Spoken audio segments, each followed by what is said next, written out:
Assalamu alaikum достор жана YouTube колдонуучулары. Компьютер үйрөнүү боюнча бүгүнкү сабакта биз Яндекс сайтына катталууну жана Яндекс дисктен 10 гигабайт жай алууну үйрөтөбүз. Аны үчүн браузер аркылуу yandex.ru сайтына киребиз жана завести почту деген шилтемени басабыз. Андан кийин бизге анкета чыгат, ушул анкетаны толтурабыз. Мисалга алсак төмөнгөдөй.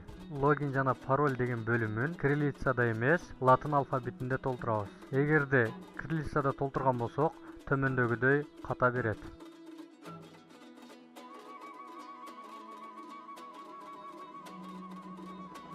Эгер сизде телефонуңуз жок болсо, у меня нет телефона деген шилтемени басып жана капчаны толтуруңуз. Регистрация деген шилтемени басыңыз. Яндекс сайтына катталуу процесси жүрүп жатат. Мына Яндекс сайтына катталдык. Бул жерге бизге телефонуңузду киргиз деп сунуштап атат. Эгер сиз телефон аркылуу да кирем десеңиз, бул бөлүмгө өзүңүздүн телефон номериңизди жазып каттап койсоңуз болот. Андан кийин почтага бизге теманы тандоону сунуштап жатат. Мисал катары азыр мен бир теманы тандасам, биздин почтага тема тандалды. Сохранить баскычын басып алдыга жылабыз. Андан кийинки маалыматта эгер сизде Gmail'да жана Mail.ru'да почтаңыз болсо, ошону Яндекс аркылуу окууну сунуштап жатат. Начать работу шилтемесин басабыз. Мына биз Яндекс сайтына катталдык жана почта ачтык.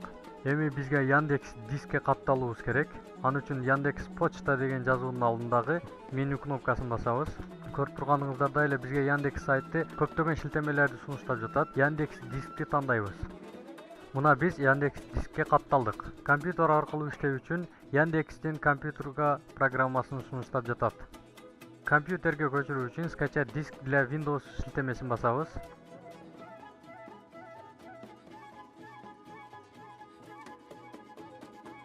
Диск для Windows шилтемесин басабыз. Сизге ыңгайлуу жерди белгилеп, скачать баскычын басабыз. Программа компьютерге көчүп бүткүчө биз Яндекс диск менен таанышабыз. Көрүп турганыңыздардай эле Яндекс дисктин ичинде музыка жана сүрөттөр бар. Бул жерден биз видти өзгөртөбүз жана бизге керек эмес нерселерди өчүрөбүз. Эми биз компьютерден Яндекс дискке сүрөт жүктөө үчүн загрузки деген шилтемени басып, загрузить баскычты басабыз.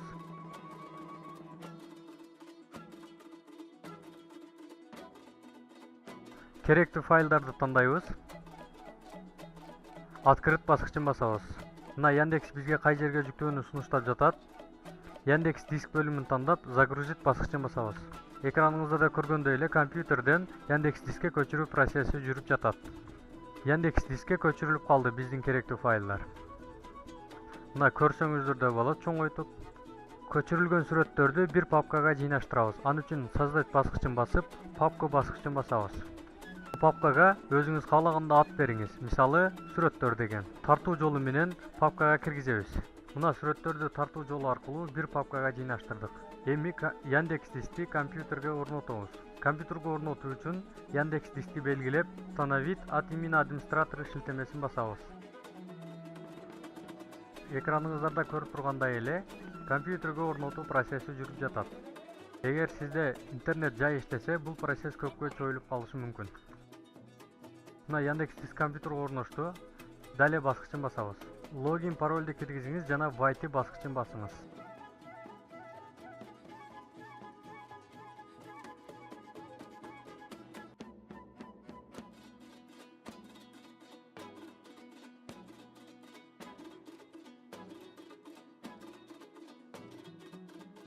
Андан кийин начать работу баскычын басабыз. Мына сүрөттөр папкасында браузер аркылуу жүктөгөн сүрөттөр турат. Аларды көрөбүз. Мына качествосунда эч кандай жоготуулар жок. Азыр компьютер аркылуу Яндекске сүрөт жүктөйбүз. Аны үчүн сүрөттү белгилеп, тартуу жолу аркылуу сүрөттү Яндекске алып барабыз. Мына биздин сүрөт жүктөлдү.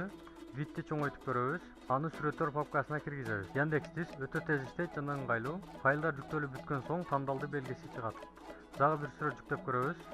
Тартуу жолу аркылуу алып киребиз Яндекске. Жүктөлүү учурунда төмөнгөдөй белги чыгат. Экинчи сүрөтүбүз да кирип бүттү. Аны дагы сүрөттөр папкасына жыйнаштырабыз. Эми бир видеону жүктөп көрөбүз. Бул видеонун салмагы 35 мегабайт. Анда тартуу жолу аркылуу Яндекс дискке алып киребиз. Мегабайт көбүрөөк болгон соң жүктөө убагы да чоюлат. Биздин видео жүктөлүп бүткөнчө биз Яндекстин мүмкүнчүлүктөрүн үйрөнөбүз. Создать бөлүм басабыз.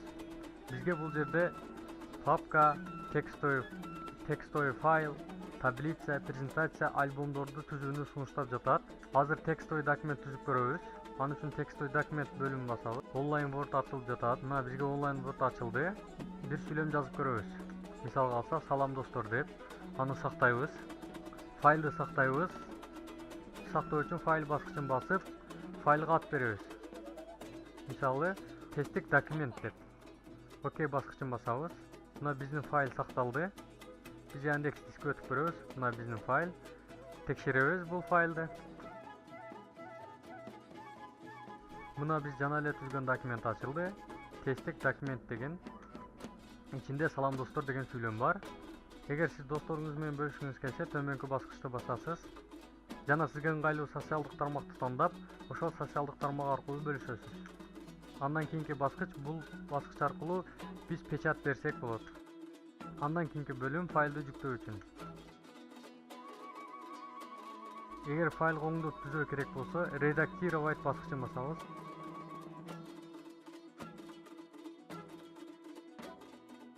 Кайра эле онлайн Word ачылып жатат. Мына биздин файл ачылды. Менде интернет жай болгондуктан онлайн Word жай иштеп жатат. Мына өзүбүзгө ыңгайлуу кылып оңдоп түзөөлөрдү жүргүздүк. Жана сактайбыз.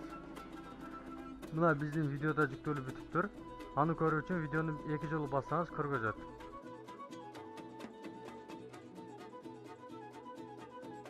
Кошумча маалымат катары айтып кетсек, Яндекс Диск бизге 10 гигабайт белекке берет. Андан сырткары дагы жай керек болсо, анда сиз 30 рубль төлөп 10 гигабайт, 80 рубль төлөп 100 гигабайт, 200 рубль төлөп 1 терабайт 1 айга алсаңыз болот. Ал бул жагында болсо биздин дисктен канчасы иштелди, канчасы калды, ошол жөнүндө көргөзүп турат.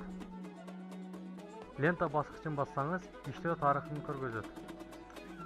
Эгер досторуңуз менен бөлүшкүңүз келип калса, ушул жерден эле поделиться баскычын басасыз жана керектүү соц тармак аркылуу досторуңуз менен бөлүшөсүз. Биздин YouTube каналыбызга катталыңыз. Сизге жаккан видеороликтерге лайк басып, досторуңуз менен бөлүшүңүз. Классташтар, сайтыбыздагы группабызга катталышты унутпаңыз. Кийинки сабактарда көрүшкөнчө, ассаламу алейкум ва рахматуллахи ва баракатух.